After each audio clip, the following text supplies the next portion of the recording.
Seu coração é assim. Não sei porquê, mas é assim. Parece que não tem mais fim. Um oceano de afeto. Quanto mais ama, mais tem amor. Quanto mais serve, mais tem pra dar.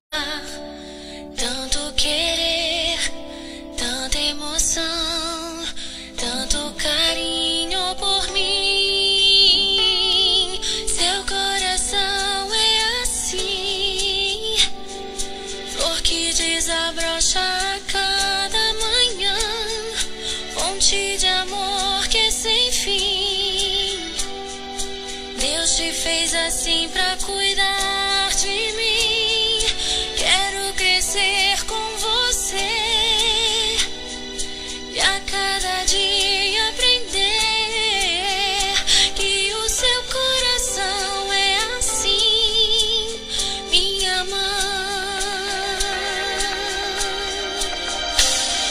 Seu coração é assim, não sei porquê, mas é assim. Parece que não tem mais fim.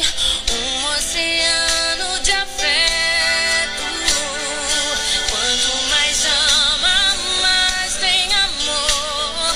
Quanto mais serve, mais tem pra dar. Tanto querer, tanta emoção, tanto carinho por mim. Seu coração é assim, flor que desabrocha a cada manhã, fonte de amor que é sem fim. Deus te fez assim pra cuidar de mim.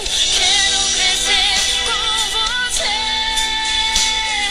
e a cada dia aprender que o seu coração é assim, minha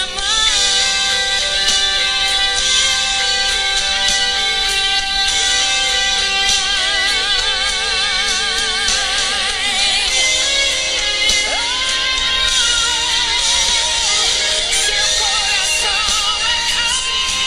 assim, flor que desabrocha a cada manhã, fonte de amor que é sem fim. Deus te fez assim pra cuidar de mim. Quero crescer com você e a cada dia aprender que o seu coração é assim, que o seu coração é assim, que o seu coração é assim, minha mãe.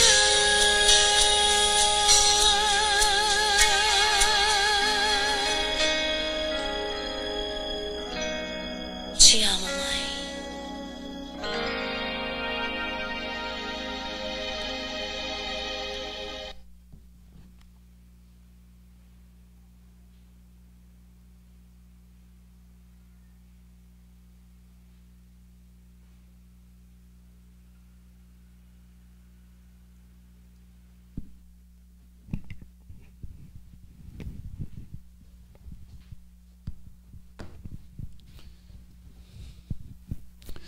Bom dia, irmãos.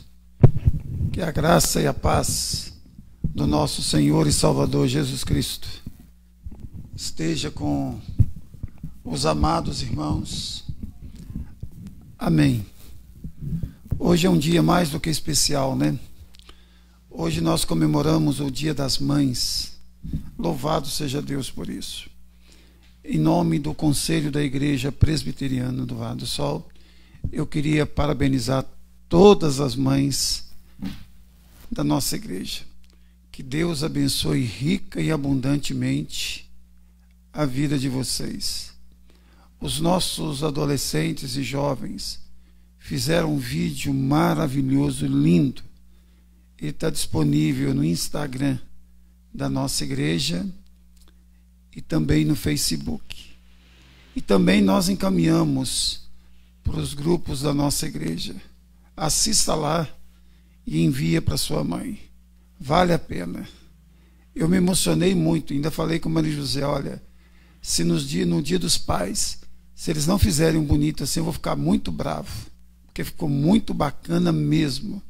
Louvado seja Deus. Irmãos, vamos passar para os aniversariantes e depois nós teremos um tempo de oração pelas mães.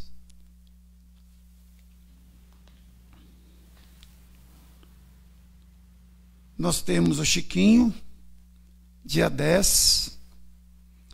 Nós também temos a Denise no dia 10. O que foi, Moisés? 10 é hoje, mas ela está falando. Esther no dia 11.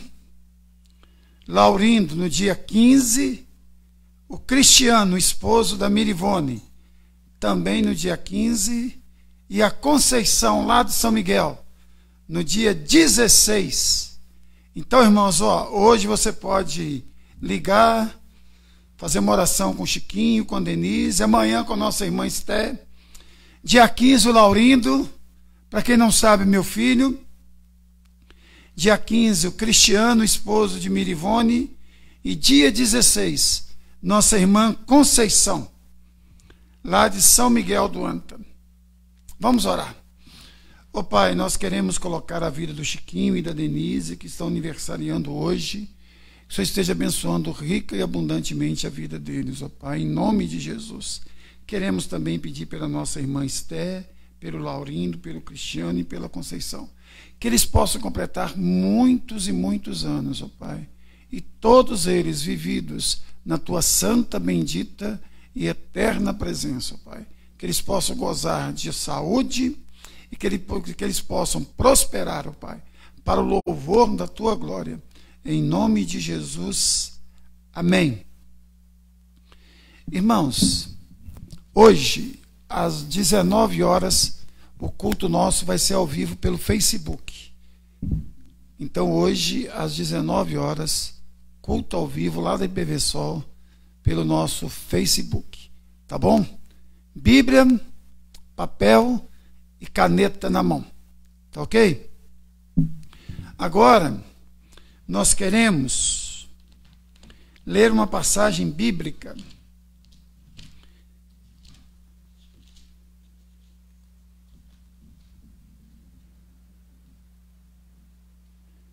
que se encontra em Provérbios, capítulo 31.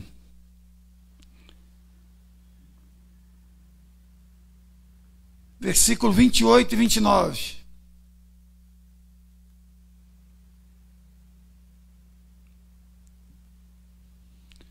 Provérbios 31,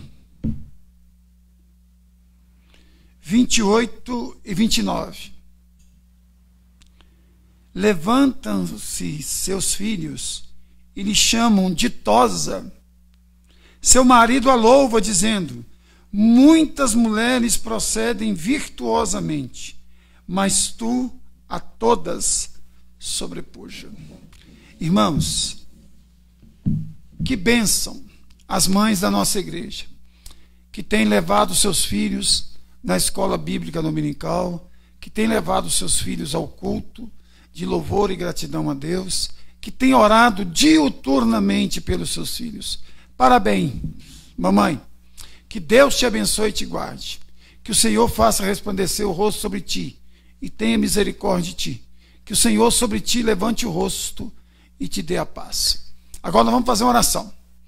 Ó Pai, nós queremos agradecer muito pelas mães que congregam conosco. O Senhor esteja abençoando a vida delas, ó Pai. Que elas continuem, ó Pai, investindo na vida dos filhos, levando seus filhos na escola bíblica dominical, ó Pai, no culto comunitário, orando diuturnamente pela vida deles. Pedimos também, ó Pai, que os filhos possam honrar as suas mães, como nos ensina a palavra, Pai. Que eles possam ser zelosos, cuidadosos, principalmente aqueles, ó Pai, que têm as suas mães já velhas, ó Pai, precisando do cuidado todo especial. que eles possam ter carinho, respeito e consideração. É a nossa oração, em nome de Jesus. Amém. Irmãos, hoje nós vamos estudar a carta enviada por Jesus à igreja de Éfeso. Apocalipse, capítulo 2. Apocalipse, capítulo 2.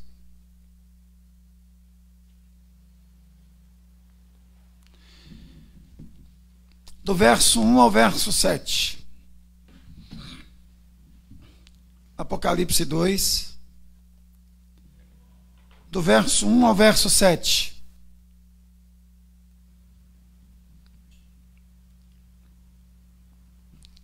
Abra sua Bíblia aí, por favor. Apocalipse, capítulo 2, do verso 1 ao verso 7.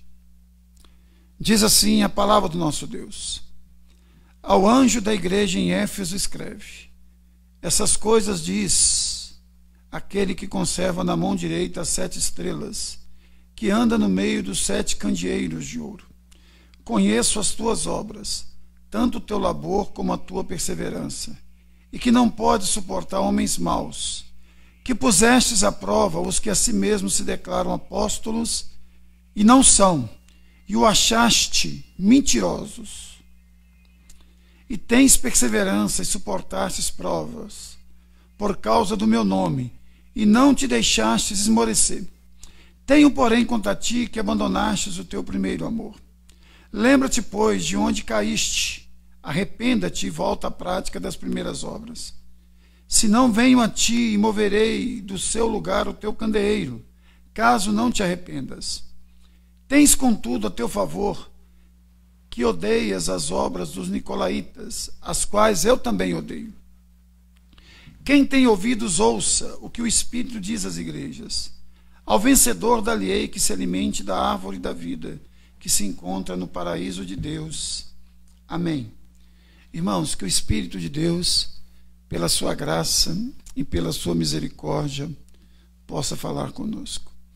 Irmãos, a cidade de Éfeso era uma das cidades mais importantes da Ásia Menor. E uma das mais importantes de todo o império, juntamente com Roma, Alexandria, Antioquia.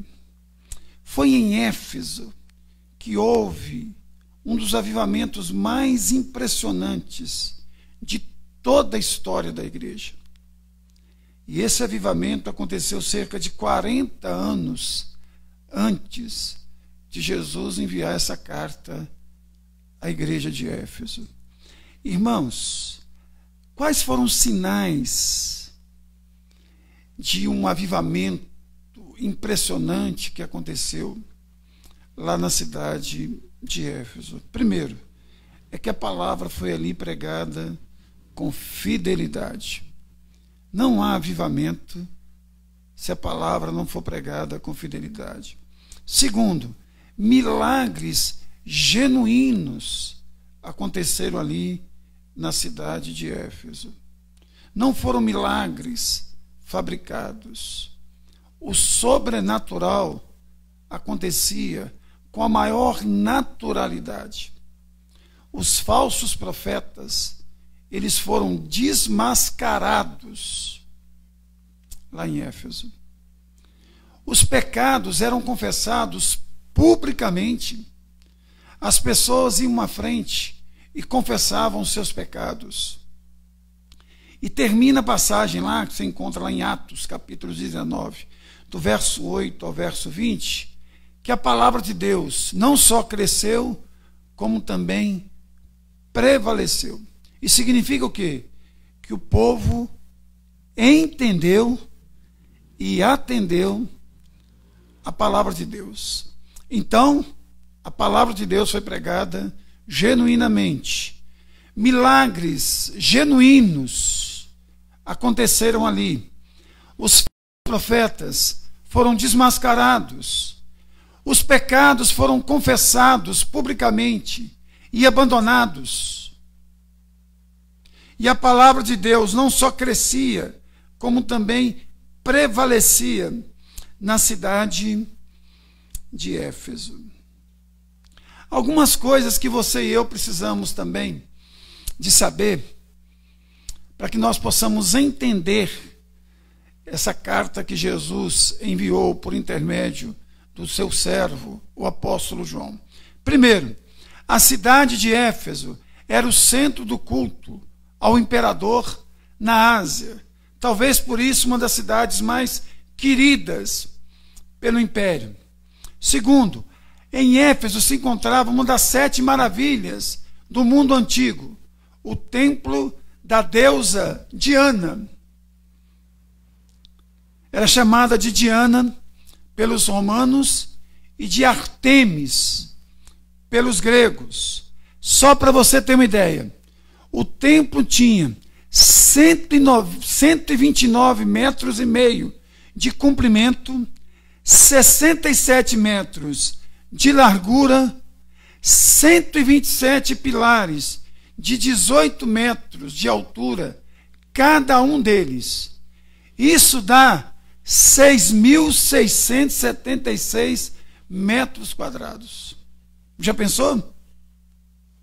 8.676 metros quadrados. O templo da deusa Diana, ou Artemis. Outra coisa, era uma cidade muito populosa. Muito populosa. Calcula-se entre 200 a 600 mil habitantes. Para aquela época, era uma metrópole. Era uma cidade muito grande. E nós podemos resumir a cidade de Éfeso com 4 palavras: rica, importante, imponente e idólatra. Vou repetir: uma cidade rica, uma cidade importante, uma cidade imponente e uma cidade idólatra.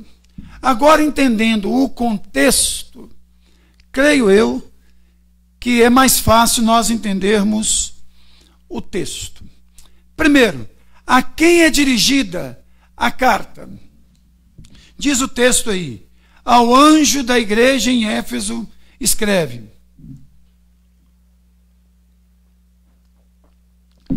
Irmãos, a melhor interpretação para anjo aí é mensageiro.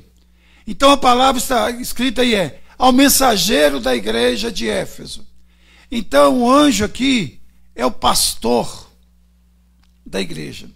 Então nós podemos afirmar, sem nenhum medo de errar, esta carta aqui é de pastor para pastor. Do pastor com P maiúsculo para o pastor com P minúsculo. De Jesus, o pastor, para um pastor que pastoreava a igreja de Éfeso. E uma coisa muito interessante está aí no capítulo 1, verso 3. Olha aí comigo. Bem-aventurados aqueles que leem e aqueles que ouvem as palavras da profecia e guardam as coisas nela escritas, as coisas nela escritas, pois o tempo está próximo. Irmão, essa tradução aí não é boa. A tradução correta do texto é: bem-aventurados aquele que lê. Não aqueles que leem, é aquele que lê. No original a ideia é essa. Por quê? Naquela época pouquíssimas pessoas sabiam ler. E mais, era uma carta só. Eles não tinham uma Bíblia impressa como nós. Então, aquela pessoa que lia para toda a congregação era o pastor. Por isso que o texto diz: bem-aventurado aquele que lê, aqueles que ouvem, aí sim, plural, e aqueles que a praticam, também, plural. Então essa carta é dirigida de pastor para pastor. Então, era de se esperar que o pastor desta igreja pegasse esta carta e lesse para toda a congregação. para toda a congregação. Outra coisa, a igreja de Éfeso era a igreja mãe das outras 6 igrejas. Por quê? Primeiro, porque era a principal cidade da Ásia Menor. Segundo, era a igreja que ficava mais próximo da ilha de Pátimos, onde o apóstolo João se encontrava preso. A cidade de Éfeso fica a 100 quilômetros da ilha de Pátimos. E também era a igreja que o apóstolo João congregava. E se você pegar o mapinha, você vai ver que segue uma ordem aí. A igreja de Éfeso era a primeira, depois a segunda era a igreja de Esmirna, depois de Pérgamo, depois de Tiatira, depois de Sardes, depois de Filadélfia e depois a de Laodiceia. Outra coisa interessante, a igreja de Éfeso foi pastoreada por 3 grandes homens de Deus. Primeiro, o apóstolo Paulo, que foi o fundador da igreja. Segundo, por Timóteo.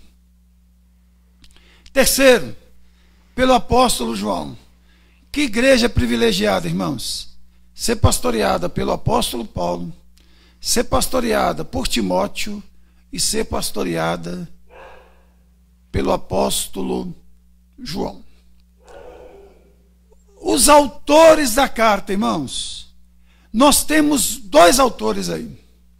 Nós temos o autor humano, o apóstolo João, e nós temos o autor divino, o Senhor Jesus. E esta carta seria o noivo dirigindo-se à noiva, ou o Senhor dirigindo-se aos servos, o pastor se dirigindo às ovelhas. Deixa eu repetir. O noivo se dirigindo à noiva, o Senhor se dirigindo aos servos, e o pastor se dirigindo às ovelhas. E é interessante aí, irmãos, que o pastor, com P maiúsculo, tem os seus pastores na mão. Olha o que diz aí, ó. Verso 1. Estas coisas diz aquele que conserva na mão direita as 7 estrelas. Irmãos, conserva na mão direita as 7 estrelas. Todo verdadeiro pastor, ele é totalmente submisso ao supremo pastor, que é Jesus Cristo. Jesus Cristo tem que ter sobre os seus cuidados o pastor da igreja, o pastor humano. Se este pastor humano não é submisso ao Senhor Jesus, ele nem pastor é. Ele é um falso pastor. Ele é um falso mestre. Ele é um falso profeta. Jesus nos ensina aqui que ele, o supremo pastor, é aquele que controla os seus subpastores, os seus copastores. Outro fato interessante, irmãos, é que Jesus está presente na sua igreja. Olha aí também comigo o verso 1. Essas coisas diz aquele que conserva na mão direita as 7 estrelas, que anda no meio dos 7 candeeiros de ouro. E nós sabemos, irmãos, pelo capítulo 1, verso 20, que os candeeiros são as igrejas. Perceba, Jesus está presente na sua igreja. Jesus não é um mero espectador, mas ele é partícipe, mas ele é atuante. Esse texto aqui nos mostra que Jesus honra a sua promessa, que estaria conosco todos os dias, até a consumação do século. Mateus 28, 20. Diz que Jesus anda entre a sua igreja. A ideia aqui é de que ele preocupa com. Ele tem autoridade sobre. E o objetivo de Jesus estar andando, movimentando, é que ele quer encorajar, repreender, chamar a sua igreja ao arrependimento. Nos mostra que Jesus é aquele que é transcendente e também imanente. Habita no mais alto e santo lugar. Mas notem, habita também com o quebrantado e humilde de espírito. Livro do profeta Isaías, capítulo 59, verso de número 15. Então, irmãos, Jesus tem os seus pastores na mão.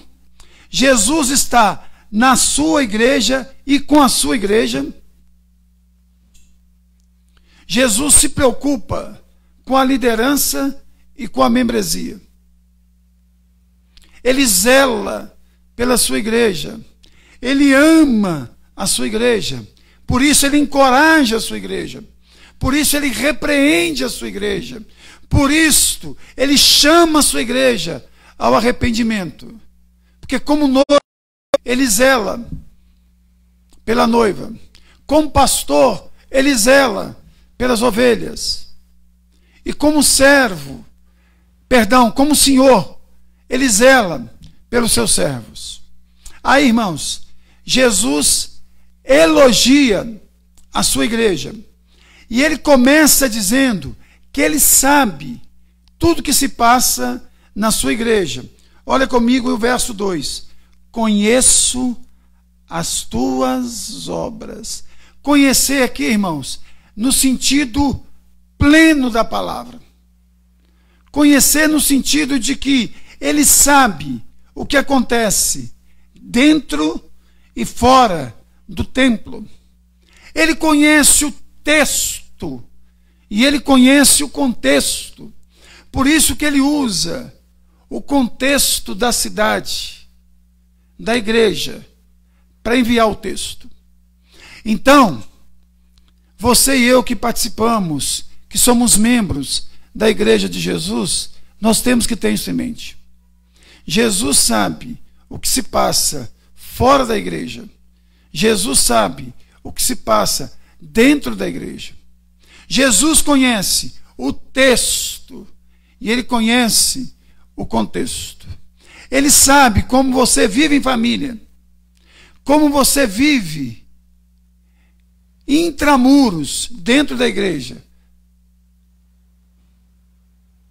Mas ele sabe também como você vive fora dos muros. Ele sabe dos seus relacionamentos interpessoais. Ele sabe o que você assiste, o que você fala, até mesmo aquilo que você pensa. O Senhor sabe todas as coisas. E aqui, irmãos, notem que antes dele exortar a sua igreja, ele aprova algumas atitudes da sua igreja. Primeiro, a igreja de Éfeso era uma igreja que trabalhava muito. Ele diz aí: conheço o seu labor. Olha o verso 2. Conheço as tuas obras, tanto o teu labor. Irmãos, a igreja de Éfeso era uma igreja que trabalhava muito. A ideia aqui de trabalho excessivo, trabalho a exaustão. Era uma igreja que suava a camisa. Uma igreja que fazia evangelismo, boas obras, tinha uma boa diaconia. Os membros não eram relaxados no que tange a trabalhar. Tinha membros no grupo de louvor, membros no data show, membros que ajudavam nas redes sociais da igreja. membros que ajudavam na distribuição de cestas, membros que recebiam as pessoas na porta, membros que visitavam os hospitais, membros que enviavam mensagens de consolo, de esperança, membros que acolhiam os menos favorecidos, membros dispostos a pregar o evangelho a tempo e a fora de tempo. Deixa eu dizer uma coisa para você. Jesus, Ele quer que você e eu suamos a camisa, que você e eu trabalhemos na obra dele. Jesus não quer que você e eu sejamos meros espectadores, mas que nós sejamos partícipes na evangelização. Ele quer que você e eu coloquemos o dom que Ele nos deu a serviço do corpo. Talvez você tenha o dom de intercessão, que dom precioso. Dom de acolhimento. Os dons são diversos e Deus quer te usar. Eu tenho dito com certa frequência que Deus trabalha por nós, em nós, e Deus quer trabalhar também através de nós. Mas diz o texto também que era uma igreja perseverante. Olha o que diz o verso 2: conheço o teu labor, como também a tua perseverança, que não pode suportar homens maus. Irmãos, era uma igreja fantástica nesse sentido. Era uma igreja brava, corajosa, que aceitava o sofrimento, que aceitava a privação, até mesmo perdas. As perdas que os irmãos da igreja de Éfeso sofriam eram transformadas em graça e glória diante do seu Senhor. Que coisa linda, que coisa maravilhosa. Perseveravam diante das críticas, diante das perseguições, mas também, irmãos, perseveravam na doutrina dos apóstolos, porque diz o texto que eles reprovavam as heresias e os seus hereges. Era uma igreja que tinha discernimento espiritual. Diz aí que eles não suportavam homens maus, que pusestes à prova os que a si mesmos se declaravam apóstolos e não são, e os achastes mentirosos. Irmãos, era uma igreja que fazia o teste para ver se vinha de Deus ou não. Talvez ouviu da boca do apóstolo João aquilo que ele escreveu na sua primeira carta, no capítulo 4, no verso 1, que diz: amados, não deis crédito a qualquer espírito, antes provai os espíritos, se procedem de Deus, porque muitos profetas têm saído pelo mundo fora. Outra característica dessa igreja era uma igreja que tinha discernimento espiritual. E 40 anos antes, quando Paulo estava despedindo desta igreja, Paulo os advertiu sobre o perigo de surgir dentro da comunidade hereges e também vir de fora hereges. Olha o que diz o capítulo 20 do livro dos Atos dos Apóstolos, versículo 29 e 30. Eu sei que depois da minha partida, entre vós penetrarão lobos vorazes, que não pouparão o rebanho. Penetrarão, virão de fora, e se levantarão no meio de ti, falando coisas pervertidas para arrastar os discípulos atrás deles. Eles guardaram aquilo na mente e eles obedeceram. E eles tiveram esse discernimento. E é preciso que a igreja tenha esse discernimento mesmo, irmãos, principalmente nos nossos dias, onde se multiplica a exaustão, o número de falsos pastores, de falsos mestres, de falsos profetas, pregando heresias das mais diversas. Nunca a igreja precisou tanto de discernimento quanto nos nossos dias, porque nós temos heresias explícitas, mas também nós temos algumas heresias sutis. Outra coisa, eles discerniam doutrina falsa e obra falsa. Olha o verso 6. Tem, contudo, ao teu favor que odeias as obras dos nicolaítas, as quais eu também odeio. Perceberam, irmãos? Eles não aceitavam heresias. Jesus usa a expressão: vocês odeiam as heresias, assim como também eu odeio. Para quem acha que Jesus não odeia nada, aí diz que Jesus odeia heresias, falsos ensinos, mentira, engano.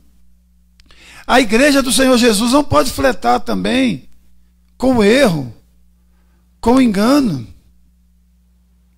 Tem que odiar mesmo, tem que pegar pesado. Nós não podemos permitir, em nome de Jesus, que essas coisas entram no nosso meio, irmãos, que façam estragos no nosso meio. E outra coisa, irmãos, eles estavam dispostos ao sofrimento mais atroz. Olha o verso 3. Tens perseverança e suportastes provas por causa do meu nome, e não te deixaste esmorecer. Irmãos, Jesus sempre deixou muito claro que segui-lo era algo custoso, algo difícil. Paulo escreveu a Timóteo, que era pastor da igreja de Éfeso, e disse: todos quanto querem viver piedosamente no Senhor serão perseguidos. O mesmo Paulo, que foi tutor de Timóteo, escreveu em Filipenses 1:29, porque foi concedido a graça de padecerdes por Cristo, e não somente de credes nele. E aqui, irmãos, eu queria que você parasse e pensasse. Jesus sofreu para nossa expiação. Nós sofremos para proclamação. Deixa eu repetir. Jesus sofreu para nossa expiação, para expiar os nossos pecados. Nós sofremos para proclamação, ou por causa da proclamação do Evangelho, através de palavras e através da vida, através do exemplo. Mas Jesus também reprova e chama a sua igreja ao arrependimento. Está aí no verso 4 e 5. Tenho, porém, contra ti que abandonaste o primeiro amor. Irmãos, o mesmo Senhor Jesus que aprova, eu também o Jesus que reprova. O mesmo Jesus que vê as virtudes da igreja é aquele que vê também os seus defeitos. Aquele que louva as virtudes é aquele que condena os defeitos. O mesmo que louva as virtudes é aquele que quer corrigir a sua igreja. Por isso ele exorta, ele repreende, ele admoesta o seu povo. E ele diz aqui, irmãos, que a igreja de Éfeso era uma igreja que faltava amor. Falta de amor a quem? A ideia mais provável aqui é aos irmãos e, por consequência, ao Senhor. Por que isso, irmãos? Porque João, que foi aquele que escreveu esta carta, levou essa carta à igreja, ele escreveu na sua primeira carta, no capítulo 4, verso 20, o seguinte: se alguém disser, ama a Deus, mas odeia seu irmão, é mentiroso. Porque aquele que não ama seu irmão a quem vê, é incapaz de amar a Deus a quem não vê. Então, irmãos, eles não amavam os irmãos. Então, eles não amavam tanto assim o seu Senhor. Pressupõe o quê? Que eles eram bons religiosos, mas não eram bons cristãos. Não eram bons cristãos. Eles eram religiosos, mas eles estavam deixando a desejar como discípulos de Jesus. E qual é o grande mandamento? Amar o Senhor, o próximo e a nós mesmos. E o próprio João, que foi pastor dessa igreja, que escreveu isso, que relatou as palavras de Jesus: novo mandamento vos dou, que vos ameis uns aos outros, assim como eu vos amei. E vocês se lembram que lá no sermão escatológico de Jesus, lá no capítulo 24 de Mateus, Jesus faz uma advertência. Qual advertência? Ele faz várias, né, irmãos? Mas uma que tem a ver com esse texto aqui. Ele diz que nos últimos dias o amor de muitos esfriará. No fim dos tempos, o amor de muitos esfriará. Paulo escrevendo à igreja de Corinto: ainda que eu fale a língua dos anjos e dos homens, se não tiver amor, nada serei. Ainda que eu dê o meu próprio corpo ao sacrifício, se não tiver amor, isso não vale absolutamente nada. Deixa eu dizer uma coisa, irmãos. O marido pode ser fiel à sua esposa ao extremo e mesmo assim não amá-la. Um filho pode obedecer o pai em tudo, mas mesmo assim não amá-lo. Isso pode acontecer também conosco, irmãos. Se nós não tomarmos cuidado, nós podemos obedecer muita coisa e não amar. Nós podemos evangelizar, mas não amar as pessoas que nós evangelizamos. Nós podemos pregar, mas não amar as pessoas para quem pregamos. Nós corremos o risco de sustentar a igreja, exercendo o dom que o Senhor nos deu, com os nossos dízimos e ofertas, mas mesmo assim não amar a igreja do Senhor. Nós corremos o risco de cuidar dos pobres da igreja, mas não amar os pobres da igreja. Por isso que Jesus chama a atenção da sua igreja. Jesus chama a igreja ao arrependimento. Olha comigo aí, por favor, no verso 5. Lembra-te, pois, de onde caíste. Arrependa-te e volta à prática das primeiras obras. E se não, venho a ti e removerei do seu lugar o teu candeeiro, caso não te arrependas. Irmãos, qual é o primeiro passo aí? O primeiro passo é lembrar. Irmãos, vocês se lembram da parábola do filho pródigo? O que levou o filho pródigo a se arrepender? Lembrou: quantos trabalhadores do meu pai têm pão com fartura e eu passo fome aqui? Irei ter com meu pai e direi: Pai, pequei contra ti, já não sou digno de ser chamado teu filho. Lembrar aqui, irmãos, é ato contínuo. Continue lembrando. Seria um autoexame que deve ser feito todos os dias. Todos os dias.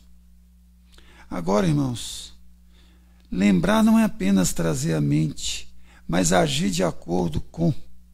É atualizar-se como um processo. Ou seja, você lembra e toma uma decisão. Vou mudar. No outro dia, lembrou de alguma coisa? Lembra, toma uma decisão. Vou mudar.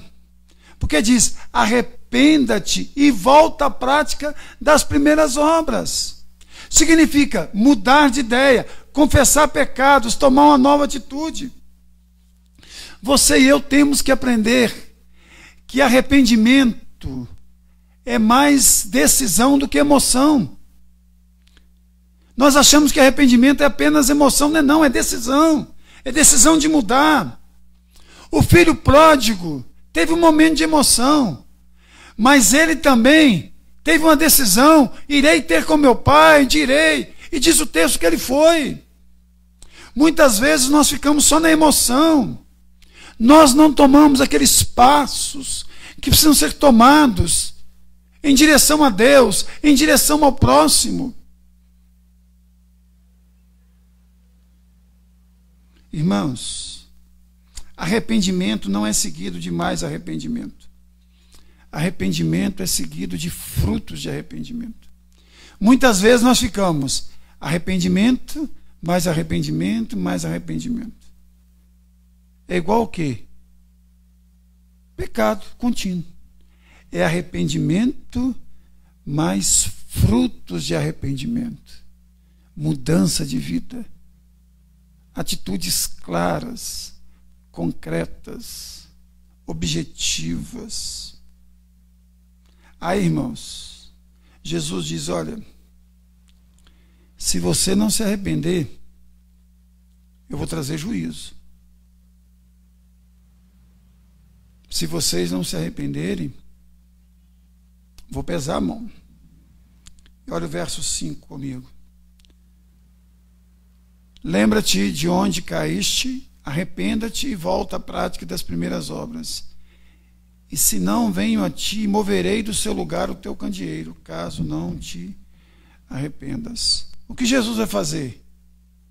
Remover o candeeiro. Simples. Qual é o objetivo da lâmpada? Iluminar. Se ela estiver queimada, é inútil. Está dizendo: olha, não faz sentido.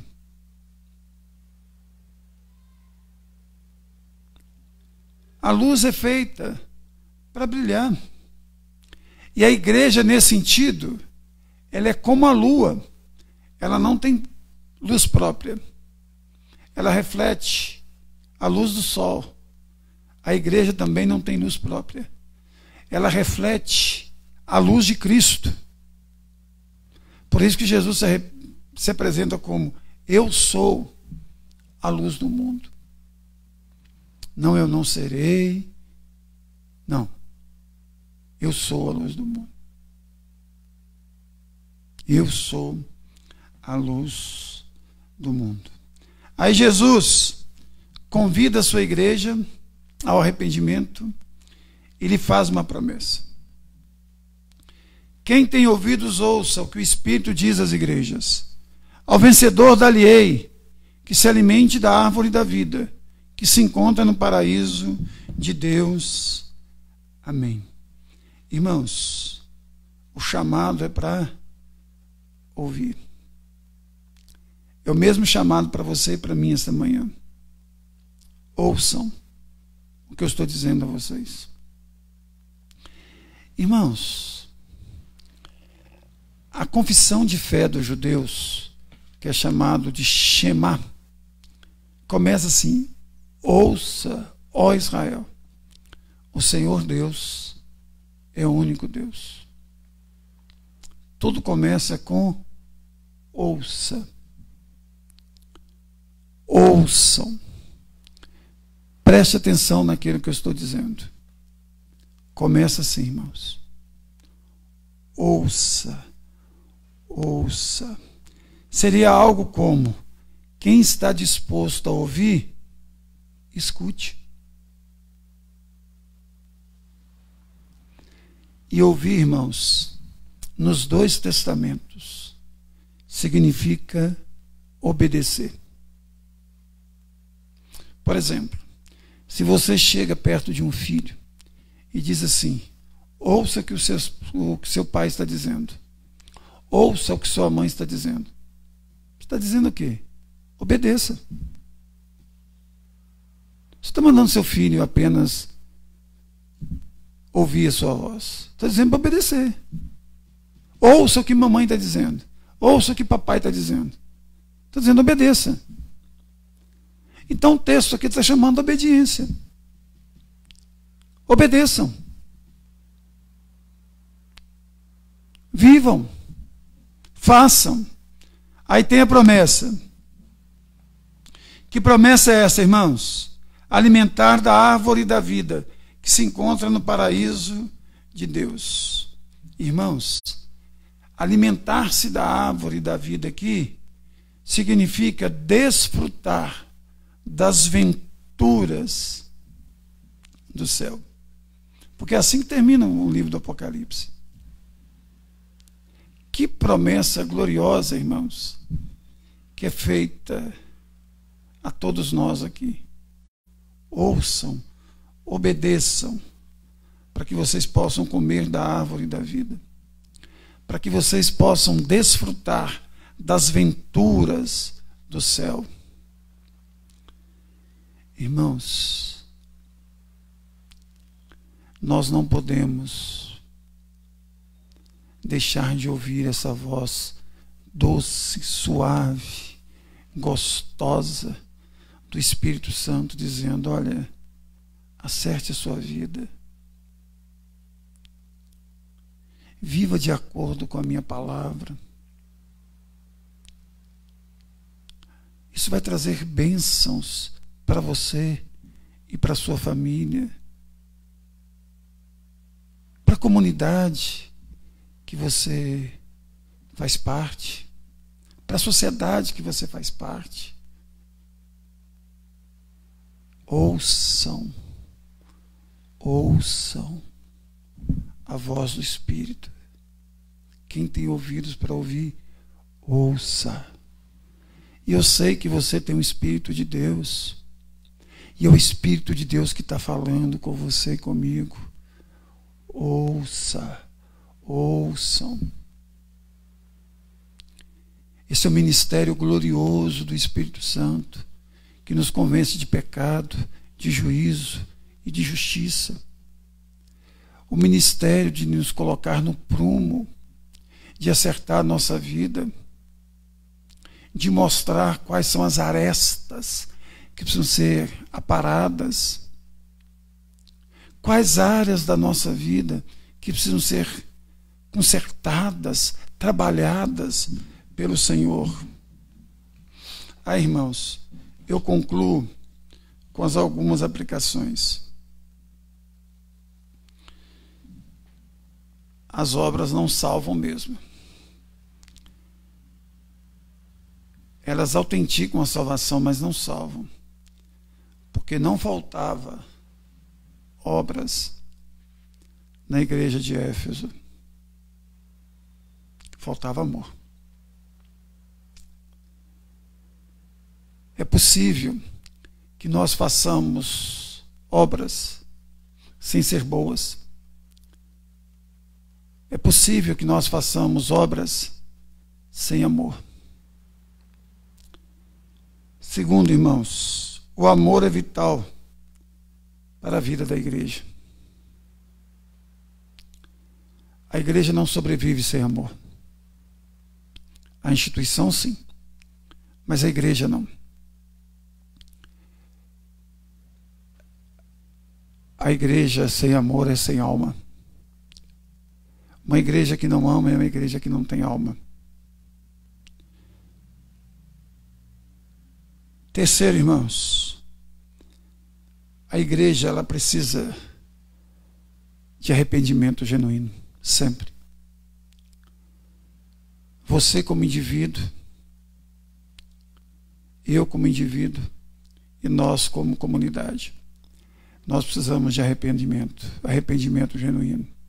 Não é arrependimento, mais arrependimento. Arrependimento mais frutos de arrependimento. Ou frutos dignos de arrependimento. Outra coisa, irmãos, a igreja de Éfeso não existe mais. Houve um avivamento extraordinário nessa cidade, como nunca. Eu reputo como o maior avivamento no Novo Testamento. Mas a igreja de Éfeso não existe mais. Na verdade, nenhuma das 7 igrejas do Apocalipse existe mais. Essa região é muçulmana hoje.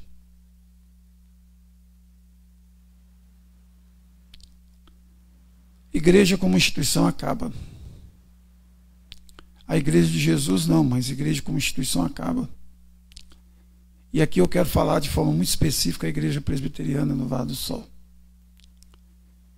A gente tem que ter muito cuidado, irmãos, para viver o que a palavra nos ensina.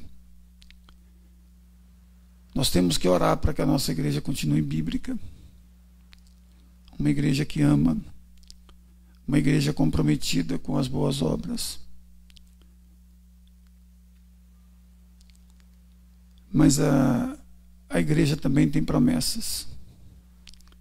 E promessas gloriosas. Ser fiel até a morte e dar-te-ei a coroa da vida. Qual outra promessa aí? Ao vencedor, dar-lhe-ei que se alimente da árvore da vida. Qual outra promessa? Ao vencedor será assim vestido de vestiduras brancas, e de modo nenhum apagarei o seu nome do livro da vida. Outra promessa, assim como também eu recebi de meu Pai, dar-lhe-ei ainda a estrela da manhã. Ao vencedor que guardar até o fim as minhas palavras, eu lhe darei autoridade sobre as nações. Outra promessa.